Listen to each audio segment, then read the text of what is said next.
Una vez que Dios hace todas estas cosas, el orden y el diseño, crea al ser humano. Los ángeles fueron creados antes que nosotros. Y es lógico que al crear al ser humano, Dios nos tenía que dar leyes. Y a Dios le interesaba, por supuesto, que esas criaturas que somos nosotros, supiéramos, pudiéramos estar conscientes de su existencia. Bueno, pues vamos a continuar con la segunda parte de esta conferencia, la milagrosa existencia de Israel. Yisrael se dice en hebreo, Y-I-T, Yisrael. Cuando abordamos el tema o el tópico de Israel, es imprescindible, sobre todo ya que estamos aquí, entender por qué Dios escogió esta nación. Dios, en primer lugar, es un Dios de orden y es un Dios de diseño. Los cielos cuentan la gloria de Dios, vemos en el universo un diseño, ¿correcto? Y vemos un orden, o sea, la Tierra gira en 24 horas sobre su eje, con una inclinación de 23 grados y medio exactamente sobre su eje, en 365 días alrededor del Sol. Gracias a este movimiento alrededor del Sol, tenemos las 4 estaciones del año. Y la Tierra no se mueve de su eje, gira a la misma velocidad de rotación y de traslación. Entonces vemos en todo el universo un orden y un diseño que es imposible de romper. Las galaxias están cada día extendiéndose y durante muchos años los físicos o los científicos o astrónomos estuvieron tratando de determinar si la Tierra giraba alrededor del Sol o el Sol giraba alrededor de la Tierra. Cuando Galileo Galilei en 1625 más o menos descubre con su telescopio que es la Tierra la que gira alrededor del Sol, el Vaticano lo condenó a muerte. Que lo querían matar porque cómo era posible que un dogma que se había establecido se pudiera violar. Y después pasaron diferentes posiciones y una de ellas fue algo que se acaba de descubrir, que realmente si la Tierra o la materia era eterna o fue creada. Entonces muchos astrónomos y científicos comenzaron a alegar que pues el universo realmente tenía que haber tenido un principio, y cuando comenzamos a entender la Biblia, por ejemplo en Hebreos capítulo 1 que dice, Señor, los cielos envejecerán, pero tú permaneces igual, nos muestra lo que hasta que se descubrió la primera y la segunda ley de la termodinámica, que es la ley base de todas las disciplinas científicas, porque todo se basa en la primera y la segunda ley de la termodinámica. La segunda ley dice que todo se oxida, que todo se echa a perder, así que la misma física estaba estableciendo que realmente la Tierra tuvo un principio y tendrá un final, que es lo que establece la segunda ley de la termodinámica, tal como la Biblia se adelantó a la física, como se ha adelantado a la genética, a la paleontología, a la antropología, a la astrología, a la antropología, etcétera, etcétera, y a todas las demás disciplinas académicas. La Biblia es maravillosa. Entonces la Biblia ya predecía hace más de 3000 años que la Tierra tenía que acabarse, el Sol pierde millones de toneladas cada segundo de masa y todo tiende a un deterioro, tal como la Biblia lo profetizó. Muy bien. Una vez que Dios hace todas estas cosas, el orden y el diseño, crea al ser humano. Los ángeles fueron creados antes que nosotros. Y es lógico que al crear al ser humano, Dios nos tenía que dar leyes. Y a Dios le interesaba, por supuesto, que esas criaturas que somos nosotros, supiéramos, pudiéramos estar conscientes de su existencia. Los animales, los changos, los cocodrilos, los conejos, las tortugas, los insectos, las aves, no tienen conciencia de Dios. Y esta es la más grande diferencia. Si alguna persona me dice, ¿cuál es la diferencia entre nosotros? Como una vez a mi esposa y a mí nos dijo el pediatra de nuestros hijos cuando eran chiquitos, acostamos a Caleb un día, y lo tenía examinando el pediatra y nos dice, miren el hoyito que tiene aquí en el coxis, es donde teníamos la cola. Y estoy hablando de un pediatra, director, me reservo, de uno de los más grandes hospitales de pediatría de la Ciudad de México, una eminencia en pediatría. Yo me quedé absorto. ¿Cómo es posible que esta persona siga creyendo en la teoría de la evolución? Yo recuerdo que entonces le pregunté cuál es la diferencia entre los hombres y los animales. No es la crin, no es la cola, no es nada. La Biblia es el único libro que nos dice que no venimos de los animales y que la conciencia de Dios es la que nos distingue de toda la creación. Nunca verás un congreso de conejos, alabaré, alabaré, ni de chimpancés, ni de orangutanes, ni de delfines, que son los animales más inteligentes, ni de perros, porque la conciencia de algo o alguien que existe, dice Eclesiastés 3:11, que Dios puso la eternidad en tu corazón y en mi corazón.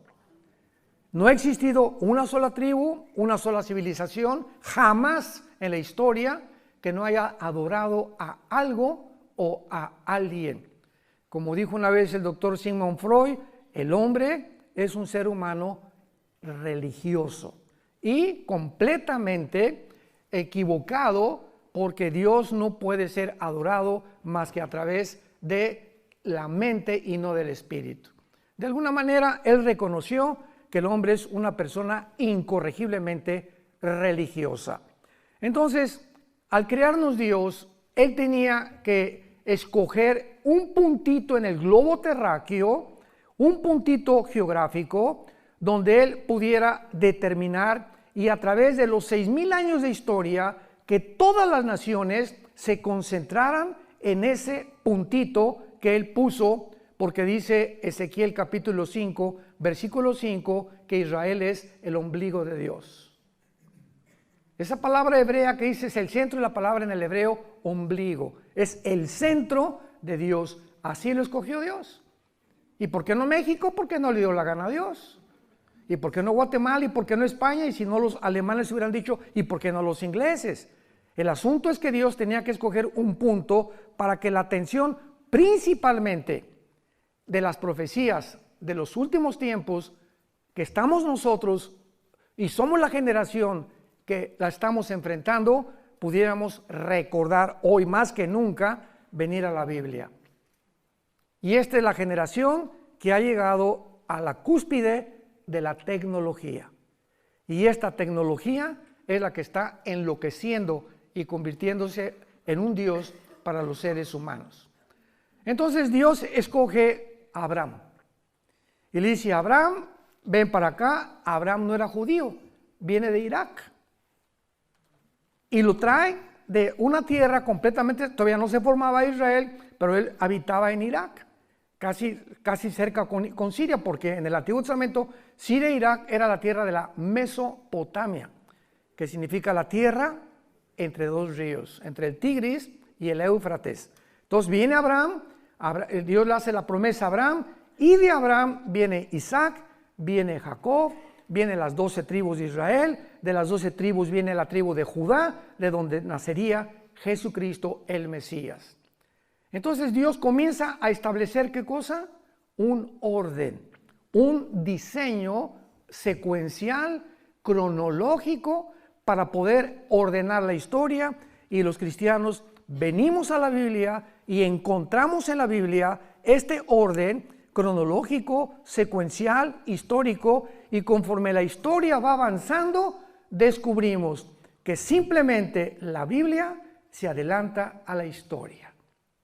La Biblia es la historia escrita por adelantado, para que nosotros comprobemos que solo Dios lo pudo hacer. Es imposible que el ser humano haya podido determinar desde el principio las leyes de la genética. Génesis 1, 11 y 12. Las semillas tendrán su semilla y se reproducirán de acuerdo a su género y especie. El chango conforme a su género y especie. La naranja tendrá una semillita y contendrá los minerales y las vitaminas que van a beneficiar al ser humano. Las manzanas van a ser manzanas, las uvas van a ser uvas. Todo absolutamente Dios lo determina a través de las semillas. El esperma del ser humano no puede mezclarse con un chango, ni tampoco un hombre con un hombre, ni una mujer con una mujer. Todo está establecido en el orden de Dios. Llegamos al siglo XXI, la tecnología nos enloquece y nos atrevemos a tratar de decir que hay más de dos géneros, que ya es la locura, ya es la psicopatía, como habíamos mencionado anoche. Entonces se forma la nación de Israel y ya vimos hace 2 días para formar la primera nación monoteísta.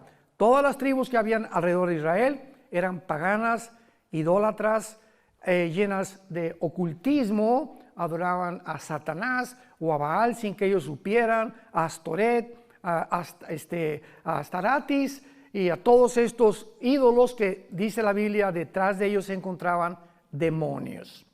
Entonces Dios escoge una nación para que a través de ellos venga el Mesías, y a través de todas las generaciones, llegamos a Lucas y llegamos a Mateo, encontramos algo completamente excepcional en la historia de la heráldica del ser humano. ¿Qué cosa es? ¿Tú te acuerdas quién es tu la abuela? Ahora saben lo que acaban de descubrir dentro de la genética, que genéticamente tú puedes decir, bueno, pues porque mi esposo y yo no hicimos un examen que mandamos salir o no sé qué cosa, y nos dijeron que teníamos mezcla de qué y de qué y qué nacionalidad. Pero se está descubriendo que no puedes llegar a más de 5 o 6 generaciones, porque tal vez octava o décima generación tenías otra ascendencia completamente diferente, porque hasta antes de la 7ª o 8ª generación, genéticamente es imposible ya deducir de dónde vienes tú, o sea, tu origen realmente. El único ser humano al que se le puede trazar su genealogía desde el principio de la creación es a Jesucristo. Que está la generación desde Abraham, para darnos cuenta en Lucas y en Mateo, hijo de tal, hijo de tal, hijo de tal, y termina María y termina siendo la madre del Mesías. Entonces, cuando Jesús apareciera, él tenía que tener credenciales y él tenía que demostrar al mundo que él era el Mesías. Y cualquier persona que quisiera investigar, historiador o geólogo o antropólogo, la historia y la ascendencia de Jesucristo, la podía encontrar. Es la única persona que se le puede trazar la genealogía desde Abraham. Y lo hizo Dios a propósito para que entendiéramos que a través de esa nación que es Israel, era el único pueblo monoteísta.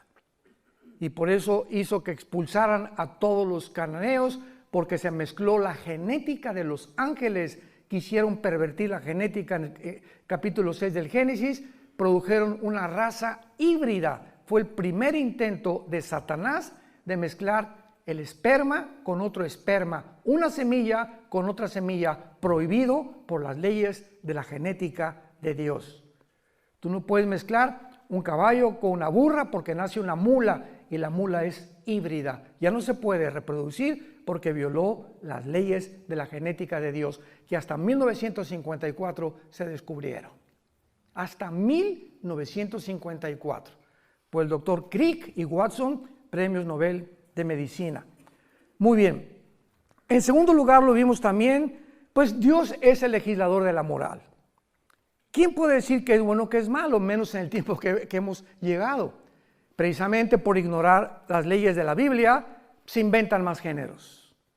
Y nada más hay 2 géneros. Y ya cerrando la Biblia, la biología nos dice que somos macho y hembra, varón y hembra, por el cromosoma Y y por el cromosoma 2X de las mujeres. Y el momento que el esperma de mi papá fertilizó el óvulo de mamá, en el momento de la fertilización, los 23 cromosomas de mi padre y los 23 cromosomas de mi madre forman un cigote de 46 cromosomas, y en ese momento de la fertilización somos hombre o mujer. Desde la fertilización está determinado el sexo que tú y yo íbamos a hacer. Esto es impresionante. Y ya esta información del cigote, ¿verdad? Ya dice, tú vas a ser hígado, tu páncreas, tu sistema nervioso, tu corazón, tu piel. Imaginémonos el mecanismo y la inteligencia que existe dentro de una célula. Y tenemos billones de células, todos los seres humanos, conteniendo una información inteligente. Si yo voy en la playa y me encuentro un papel que dice, Chencho, te quiero, te callites si no me recogites.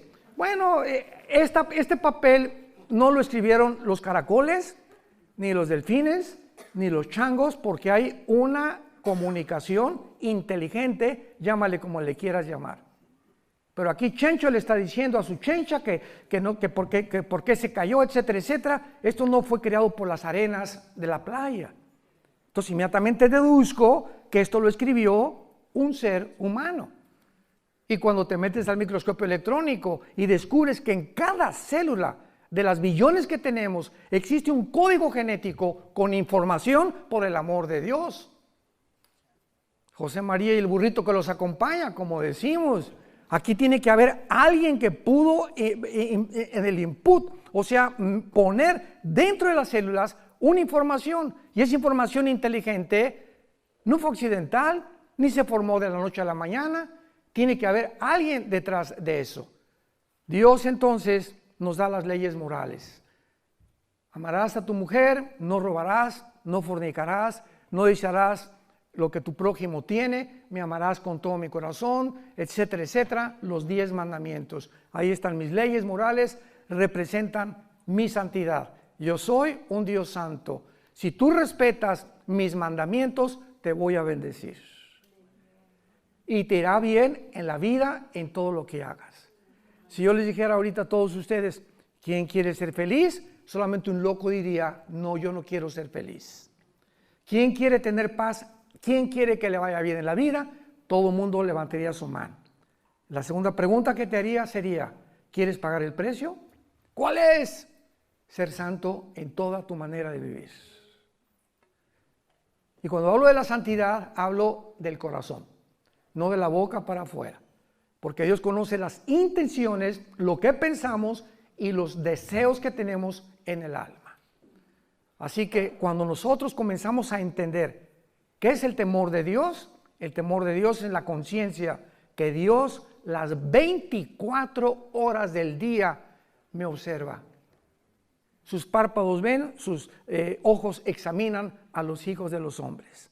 Él sabe lo que tú estás pensando ahorita, con qué soñaste, con qué te levantaste, cuando vas en tu carro, todo absolutamente Dios toma nota. Y conforme pasan 3 semanas, Pancho Pantera, yo tenía un plan para él y quería que subiera el siguiente escalón de mi conocimiento. Pancho Pantera se va a tener que esperar 3 meses porque lo tengo que traer primero a hacerlo entender que que sigue en desobediencia, va a seguir retrasando su desarrollo espiritual y las bendiciones que tengo para él. El pueblo judío, ¿cuántos esperó? 40 años en el desierto. 40, porque no entendieron. Geométricamente, una línea recta es un punto que te llega a otro y continúa. Un círculo en la geometría es un punto que parte y regresa al mismo lugar. ¿Qué hicieron los judíos? 40 años en el desierto, círculos. Salían y regresaban y nunca avanzaron. Siempre regresaban a lo mismo y a lo mismo, pues se quedaron muertos en el desierto. Y dice 1 Corintios 10, estas cosas sucedieron para nosotros, para que aprendamos que Dios exige, demanda la santidad. Y que seamos entendidos de cuál sea su voluntad.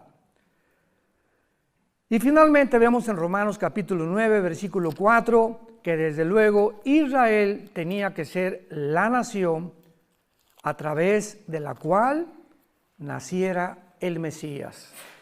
Y como el Mesías tenía que ser varón, pues tenía que traer el cromosoma Y. ¿Me van siguiendo? No el X de las mujeres. Entonces, cuando visita el ángel Gabriel a María y le dice, vas a ser mamá, dice María, pues José y yo ni a Cancún nos hemos ido, ni la luna de miel. Y me van a acusar de adúltera y va a pagar un precio altísimo a María de embarazarse sin estar casada.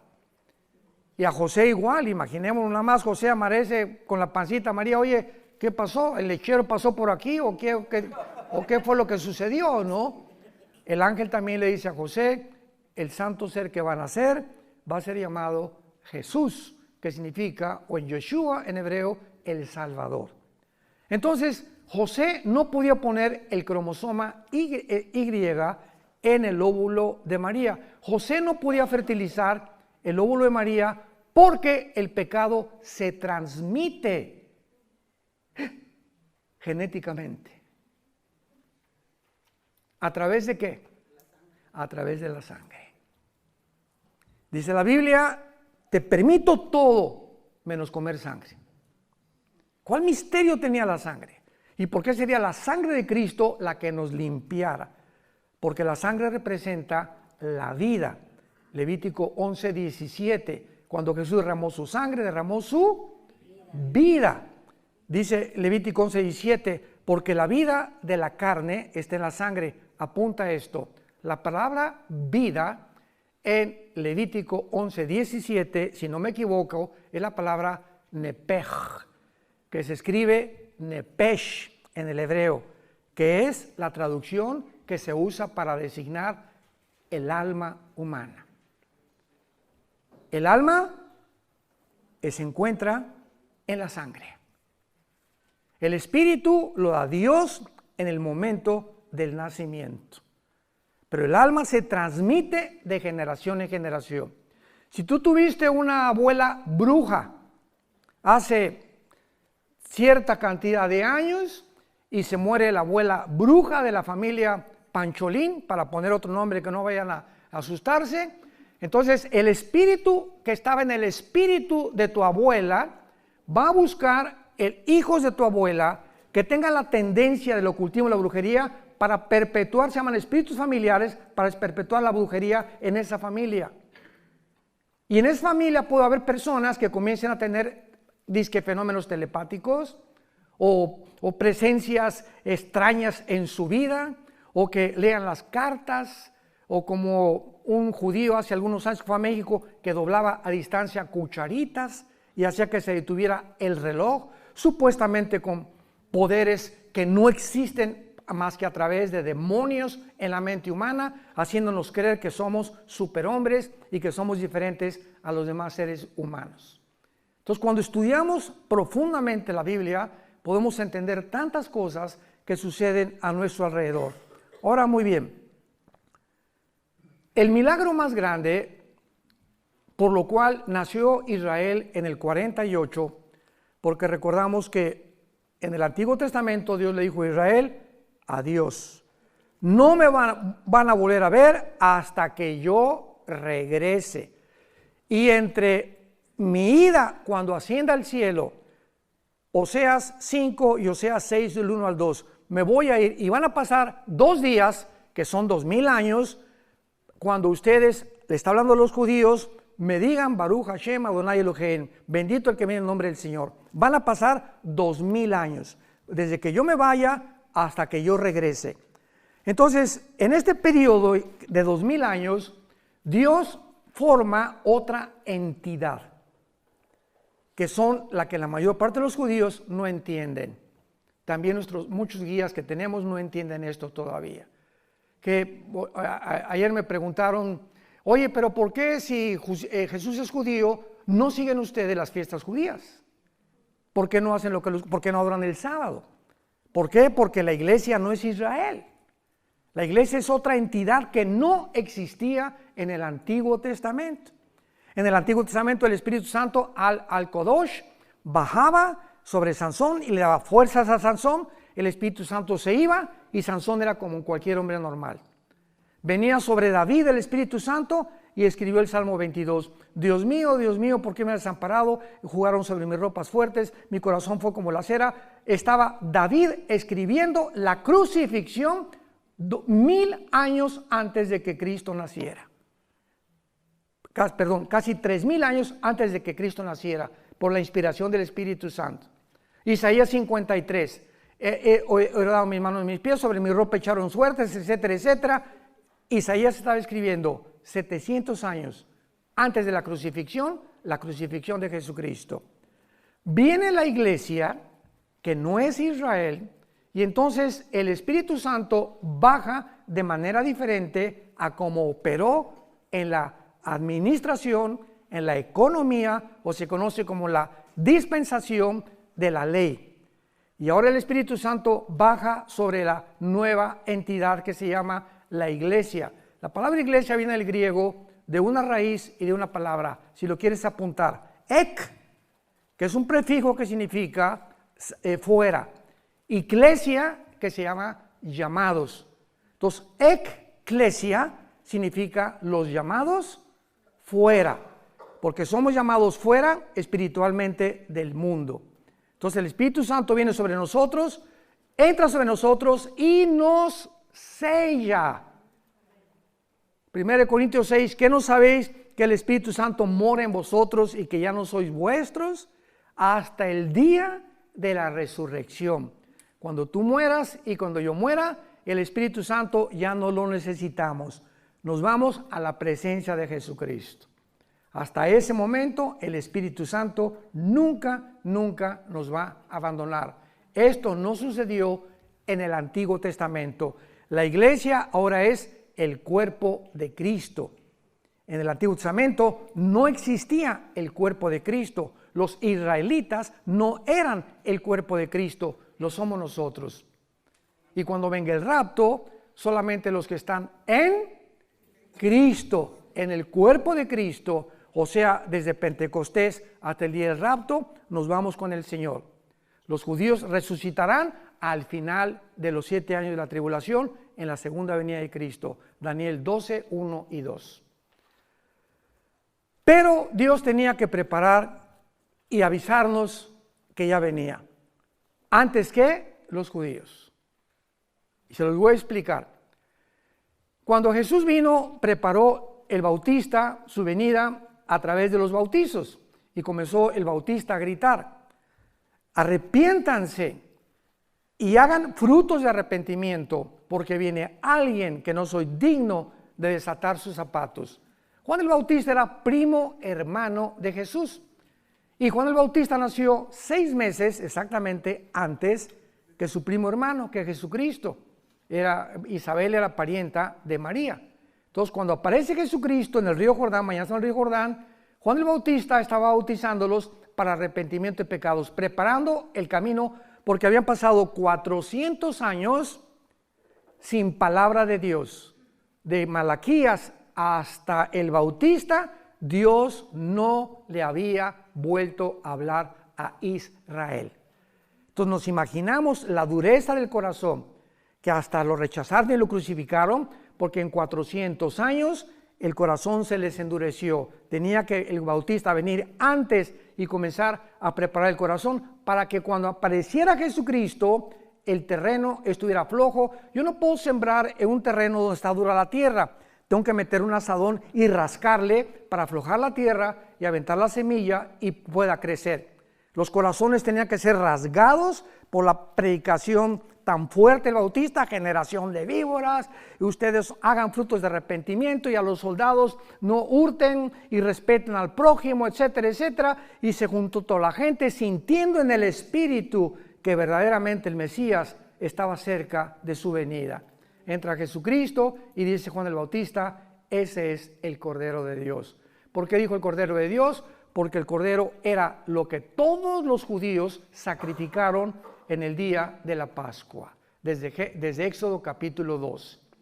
Entonces, Dios tenía que preparar a Israel, y si Dios iba a regresar con Israel, en el 48 vino la resurrección nacional. Veamos ahora rápidamente la preparación de Dios para que en el 48 no surgió accidentalmente una nación formada en un día, el 14 de mayo.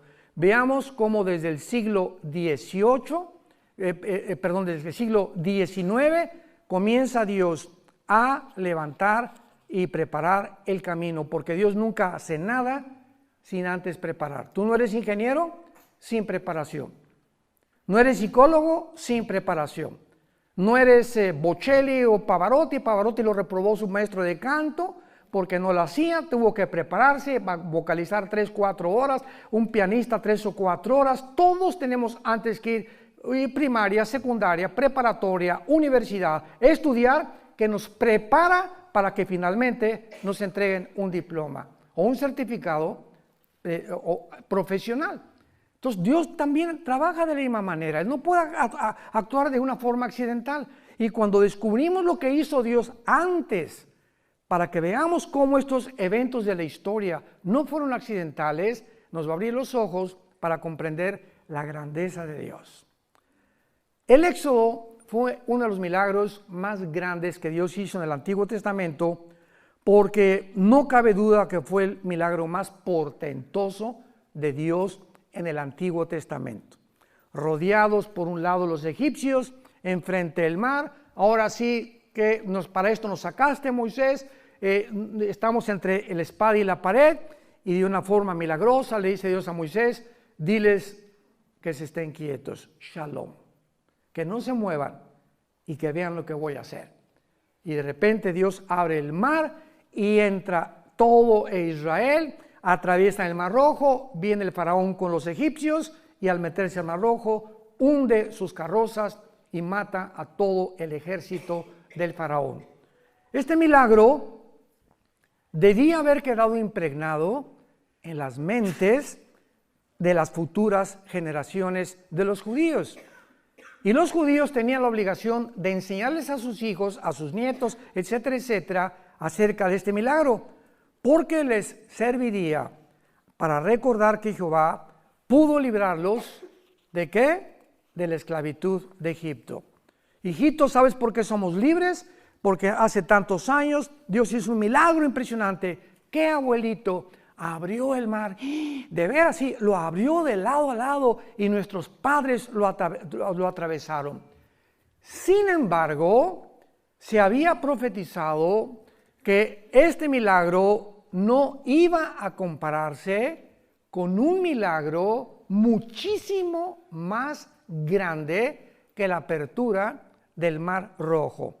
Veamos esto en Jeremías capítulo 23, versículos del 7 al 8.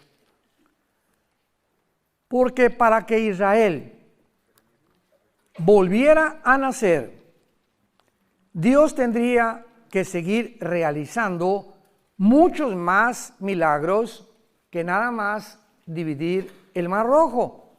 Y veamos algunos de estos milagros que Dios hizo para que Israel sobreviviera en nuestros días y la forma como Dios trabaja en la historia humana. Jeremías 23 del 7 al 8.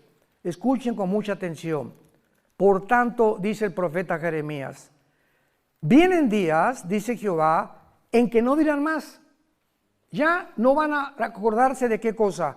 Vive Jehová que hizo subir a los hijos de Israel de la tierra de Egipto.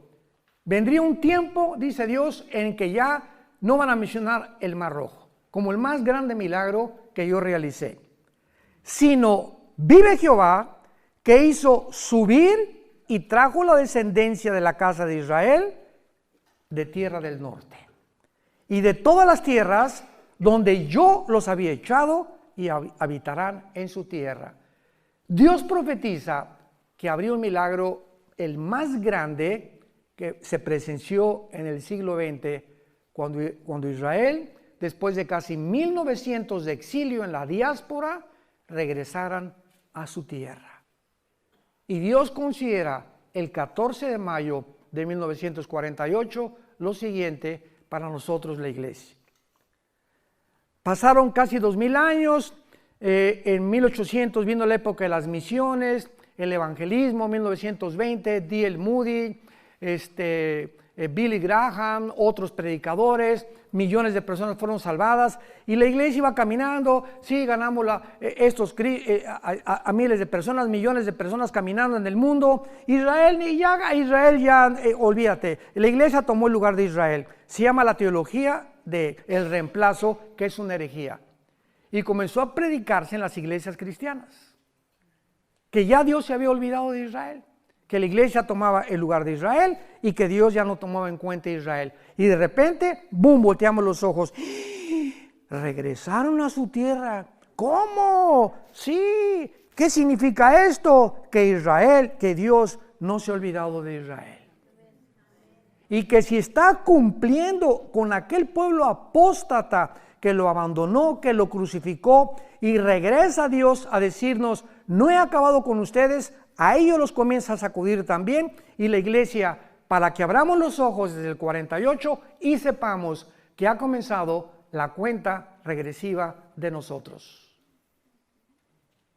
Las profecías de los últimos tiempos no podían cumplirse si Israel no regresara.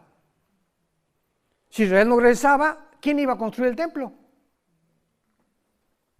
La Biblia menciona que va a haber una reconstrucción del tercer templo de los judíos. Si Israel no regresaba, ¿a quién va a perseguir el anticristo?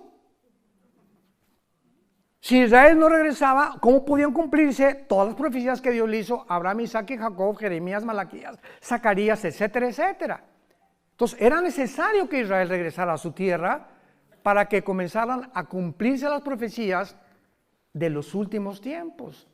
Charit en el hebreo, los finales días o los finales tiempos. Y todo el libro de Daniel, capítulo 2, capítulo 5, capítulo 7, capítulo 8, capítulo 10, 11 y 12 de Daniel, todas las menciones que se hacen de las profecías de Daniel y las visiones de Daniel, todas se relacionan con el final de Israel en los últimos tiempos, y la señal más grande es cuando regresaron en el 48. Ahora, muy bien, ¿cómo comenzó Dios a preparar el camino para que resucitara Israel en 1948? Número 1, vean ustedes en el libro de Esdras, en el Antiguo Testamento, la forma como trabaja Dios. Vamos a comenzar desde el Antiguo Testamento, cómo Dios trabaja, para que entendamos cómo comenzó a trabajar con un judío llamado Teodoro Herzl en el año 1800. Dice Esdras capítulo 1, versículo 1. Esta revelación es increíble. En el primer año de Ciro, rey de Persia, para que se cumpliese la palabra de Jehová, para que lo que Dios dijo tenía que cumplirse, despertó Jehová el espíritu de un sacerdote, el sumo sacerdote, algún profeta. Dios tiene que trabajar a través de los gobiernos.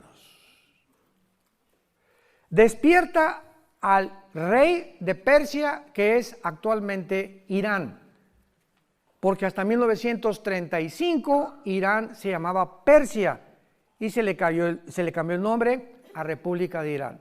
1979, República Islámica de Irán, cuando sacaron al Shah, y entonces se establece el Islam en Irán como la religión, porque ellos son persas, no son realmente musulmanes ni árabes tampoco. Entonces Dios despierta a un rey, y este rey, ¿para qué lo despertó Jehová el Espíritu de Dios? Escuchen, hermanos, Dios tiene el poder también de obrar en las personas que no son cristianas. Porque en Isaías se le llama a Ciro el siervo de Jehová. Y muchas veces Dios trabaja en personas, en personajes, principalmente en gobernantes, para cumplir sus propósitos. Versículo 5. Entonces se levantaron los jefes, ya vemos aquí al pueblo de Israel, se levantaron los jefes de las casas paternas de Judá y de Benjamín, y los sacerdotes y levitas, todos aquellos cuyo espíritu despertó Dios. Subrayen eso los que trajeron sus Biblias. Cuyo espíritu despertó Dios para subir a edificar la casa de Jehová, la cual está en Jerusalén. Dios trabaja con el gobierno, porque si Israel no tenía el apoyo del gobierno, no podía Dios cumplir su palabra. Dios tuvo que concientizar al dios Artajerjes Nehemías capítulo 2 para que Nehemías regresara a restaurar las murallas de Jerusalén. Cuando Nehemías se presenta ante el rey Artajerjes de Persia, le dice: Señor, ora, dame gracia ante el rey, porque si tú no me das gracia ante el rey, no se va a cumplir tu palabra. Y Dios, cuando viene Nehemías y le dice, él era el copero del rey, y un copero es el que probaba el vino para que no envenenara al rey. Los reyes antiguamente tenían sus coperos que probaban la comida y las bebidas antes de que ellos se las comieran, para evitar que murieran intoxicados o envenenados. Y Nehemías era el copero de Artajerjes, que era la persona de más confianza del rey, y le dice: dame permiso de irme. Tenía que Dios trabajar forzosamente en el corazón del rey para que Nehemías se pudiera ir, para que se cumpliera la palabra. Dios tiene que trabajar con los gobiernos para que la iglesia o el pueblo de Israel cumpla su cometido. Por eso confiamos, y nos dice la Biblia, sometámonos a todos los gobiernos. Ya sean comunistas, ya sean dictatoriales, ya sean monarquías, ya sean socialistas, tenemos que respetar los gobiernos. Los apóstoles vivieron bajo el peor de los gobiernos, los césares romanos. No encontramos una crítica en el Nuevo Testamento, ni de Pablo, ni de Pedro, ni de Santiago, ni de ninguno contra ningún gobierno. Lo contrario, 1 Timoteo 2, del 1 al 5, oren por vuestros gobernantes. De nada sirven las manifestaciones, y esto y el otro, y déjenos, y muera, y derroquemos, y acabemos. Eso es lo que yo pensaba antes de ser cristiano, se los conté, cuando me hice comunista y creía que una revolución social era la que iba a transformar México. Qué equivocado estaba, porque no conocía a Dios, ni a Jesús tampoco. Entonces, ¿qué fue lo que pasó? Despertó Dios la conciencia de un judío llamado Teodoro Herzl. Y vemos nosotros que en el año 1800, más o menos, me dijo Isaac, eran como el 90, bueno, entre 85 y 90, este judío lo despierta el Espíritu Santo y comienza él a soñar que Israel ya tenía que regresar a su tierra. Y a principios del siglo XX, entramos al siglo XX, no había ninguna señal que pareciera indicar que Jesús regresara. Al comenzar el siglo XX no había ninguna señal que pudiera decir: nos encontramos en los tiempos finales. La primera en aparecer fue la declaración de Balfour, o de Balfour, decretada el día 2 de noviembre de 1917 por Balfour en Inglaterra, donde él apela a la Liga de Naciones para que ya Israel se le considere que regrese a su tierra. Pero había un problema. ¿Cuál es el problema para que regresara Israel a su tierra? Pues que el Imperio Otomano Turco, durante 500 años aproximadamente, gobernó el Medio Oriente. Pero tuvo que venir la Primera Guerra Mundial, otra preparación de Dios, que usó la Primera Guerra Mundial Dios, para que comenzara realmente a despertar el interés en las naciones, que los judíos tenían una nación y que se les tenía que regresar. En 1917 Palestina incluía al Israel moderno y a Jordania, pero en 1923 el general Allenby, inglés, entra a Egipto y derrota al Imperio Otomano. Entonces, de 1923 a 1900 aproximadamente 48, los ingleses dominaban el Medio Oriente, junto con los franceses. Y cuando llega el holocausto de los nazis, ¿qué hizo Satanás? Se acercan las profecías, porque aunque no las conoce todas, él sabe que le queda poco tiempo, dice Apocalipsis. Entonces, al ver todas estas cosas y estos puntos que Satanás, con muchísima más sabiduría que nosotros, hasta ahorita lo podemos comprender nosotros, se da cuenta que Israel está cerca de poder regresar a su tierra. Y si regresaba a su tierra, estaba marcado ya el destino de Satanás y sus ángeles caídos. ¿Y qué hace Satanás? Levanta a Adolfo Hitler. Vean ustedes, los que son historiadores y a los que les interesa la naturaleza humana, o psicólogos o psiquiatras o como les quieras llamar. No existe ningún psicólogo, ningún psiquiatra, ningún historiador que pueda decirnos y contestar esta pregunta. Síganme con cuidado. ¿Por qué Adolfo Hitler, teniendo a Stalin de amigo, un país comunista, teniendo a Mussolini y teniendo a Japón de amigos, Adolfo Hitler, y teniendo enemigos a Inglaterra, a Rusia, a Canadá y Estados Unidos, ¿por qué Adolfo Hitler, vean qué locura, cómo es posible que sus más grandes enemigos eran Rusia, era Inglaterra, Canadá, Estados Unidos? ¿Por qué se concentra de repente en un grupito de personas étnicas llamados judíos? No tienen tierra, no tienen armas, no tienen ninguna oportunidad de sobrevivir. ¿Por qué se concentra en ellos con tanto odio?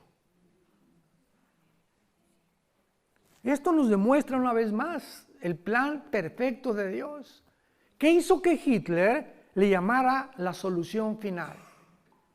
¿Por qué torturarlos en Auschwitz y en campos de concentración a más de 6 millones? Obsesionado, tengo que acabar con estos que se llaman judíos.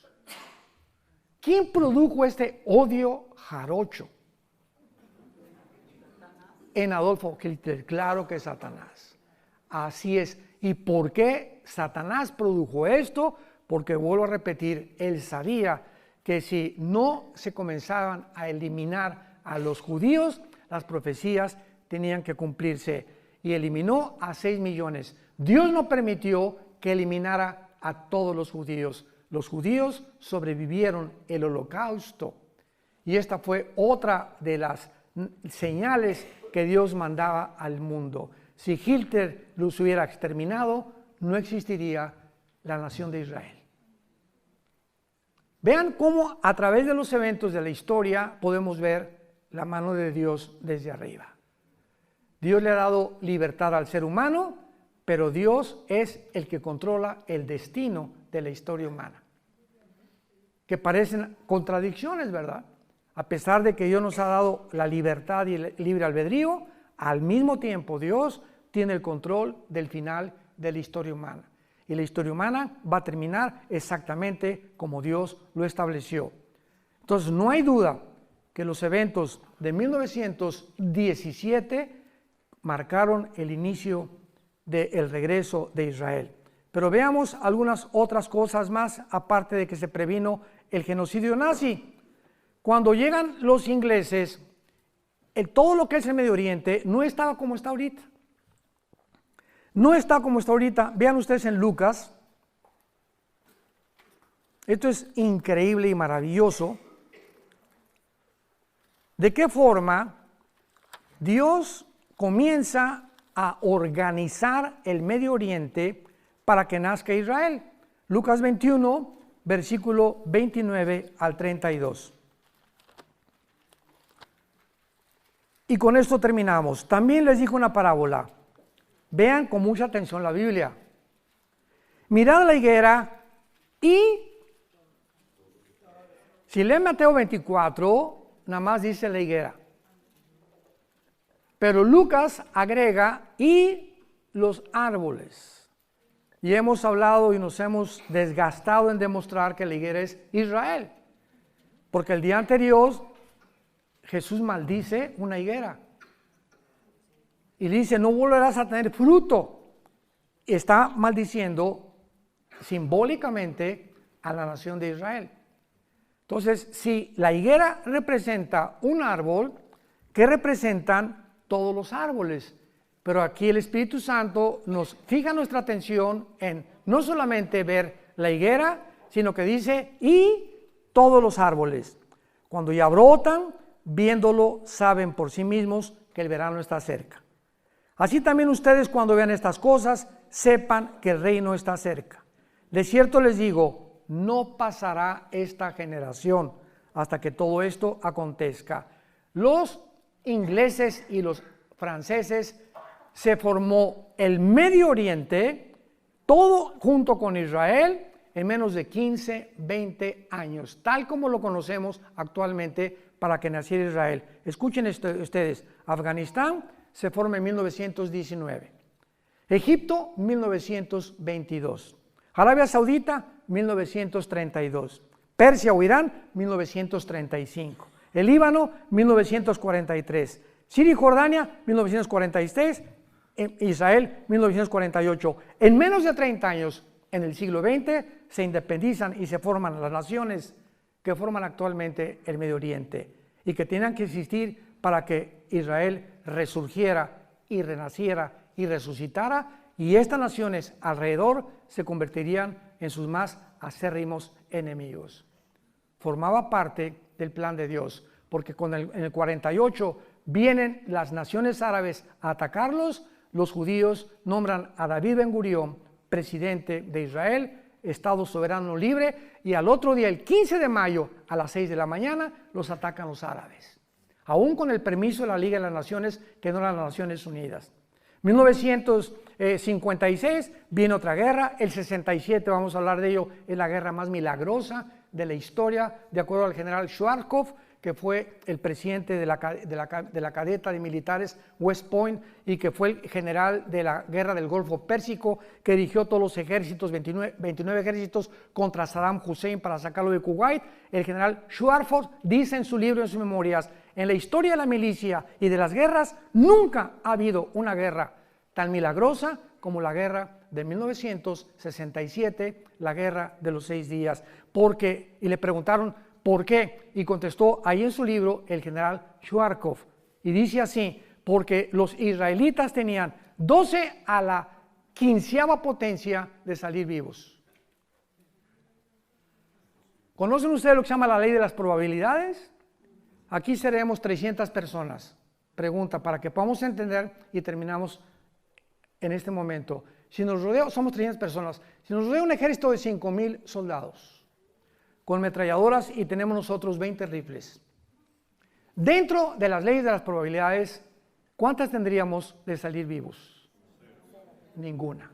Son las mismas probabilidades que en junio de 1967 los rodearon 22 millones de árabes a los judíos, dirigidos por el presidente Nasser de Egipto.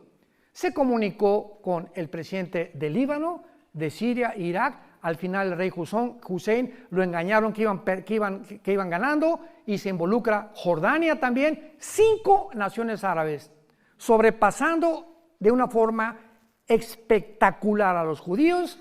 Los judíos en 6 días toman los aviones. Hasta ahorita son los mejores pilotos del mundo. Y el primer día se van sobre Egipto a las 5:30 de la mañana, cuando estaban dormiditos, y en 1 hora barrieron toda la aviación de Egipto. Se fueron con Siria, barrieron todos los aeropuertos de Siria. Se fueron contra el Líbano. El 4.º día no había aviación de los enemigos. ¿Por qué? Porque desde el aire se pelean las batallas con la oración. Esto todo es un símbolo increíble del cristianismo. Y ya que habían acabado desde el aire con todos los aviones, se subieron a los tanques de guerra. Y era una desarticulación de todos los ejércitos, que en 6 días a 22 millones, casi de 5 naciones árabes, las vencieron. ¿Saben por qué ganaron en 6 días? Porque el 7º tenían que descansar. Hasta con eso, esto es increíble. Cuando uno se traslada y uno comienza a ver, como ahorita estamos en Israel y vemos todas las maravillas y no comprendemos su historia, no nos podemos maravillar tanto como en estas noches. Mañana nos vamos a maravillar más, porque estamos descubriendo que Dios demuestra a través de la nación que Él existe. ¿Por qué escogió Dios a Israel? Porque es la evidencia más grande de la historia de la existencia del Dios Todopoderoso que tú y yo servimos a través de su Hijo Jesucristo. Te damos gracias, Señor, por tu palabra en esta noche. Hola, ¿Sabías que puedes ver este video y otros dentro de nuestro canal de YouTube? Nada más recuerda suscribirte a nuestro canal y activar la campanita para que te puedan llegar las notificaciones cada vez que cargamos un video nuevo y puedas ser el primero en verlo y disfrutar de todo nuestro contenido.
Una vez que Dios hace todas estas cosas, el orden y el diseño, crea al ser humano. Los ángeles fueron creados antes que nosotros. Y es lógico que al crear al ser humano, Dios nos tenía que dar leyes. Y a Dios le interesaba, por supuesto, que esas criaturas que somos nosotros, pudiéramos estar conscientes de su existencia.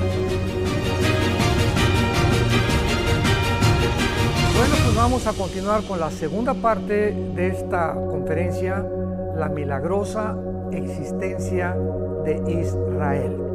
Yisrael se dice en hebreo. Y-I-T, Yisrael. Cuando abordamos el tema o el tópico de Israel, es imprescindible, sobre todo ya que estamos aquí, entender por qué Dios escogió esta nación. Dios, en primer lugar, es un Dios de orden y es un Dios de diseño.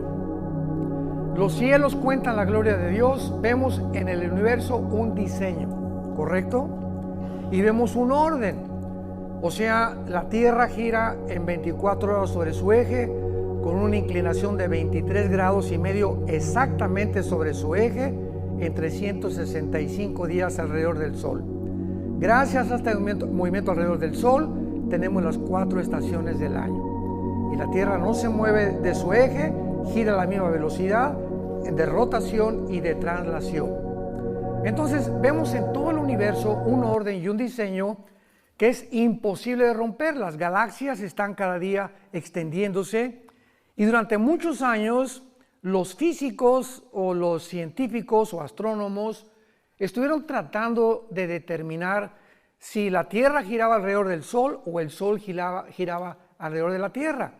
Cuando Galilei en 1625 más o menos, descubre con su telescopio que es la Tierra la que gira alrededor del Sol, el Vaticano lo condenó a muerte.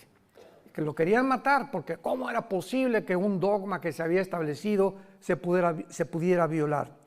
Y después pasaron diferentes posiciones y una de ellas fue algo que se acaba de descubrir, que realmente si la Tierra era o la materia era eterna o fue creada. Entonces muchos astrónomos y científicos comenzaron a alegar que pues el universo realmente tenía que haber tenido un principio, y cuando comenzamos a entender la Biblia, por ejemplo en Hebreos capítulo 1 que dice, Señor, los cielos envejecerán, pero tú permaneces igual, nos muestra lo que hasta que se descubrió la primera y la segunda ley de la termodinámica, que es la ley base de todas las disciplinas científicas, porque todo se basa en la primera y la segunda ley de la termodinámica. La segunda ley dice que todo se oxida, que todo se echa a perder, así que la misma física estaba estableciendo que realmente la Tierra tuvo un principio y tendrá un final, que es lo que establece la segunda ley de la termodinámica, tal como la Biblia se adelantó a la física, como se ha adelantado a la genética, a la paleontología, a la antropología, a la astrología, a la antropología, etcétera, etcétera, y a todas las demás disciplinas académicas. La Biblia es maravillosa. Entonces la Biblia ya predecía hace más de 3000 años que la Tierra tenía que acabarse, el Sol pierde millones de toneladas cada segundo de masa y todo tiende a un deterioro, tal como la Biblia lo profetizó. Muy bien. Una vez que Dios hace todas estas cosas, el orden y el diseño, crea al ser humano. Los ángeles fueron creados antes que nosotros, y es lógico que al crear al ser humano, Dios nos tenía que dar leyes, y a Dios le interesaba, por supuesto, que esas criaturas que somos nosotros supiéramos, pudiéramos estar conscientes de su existencia.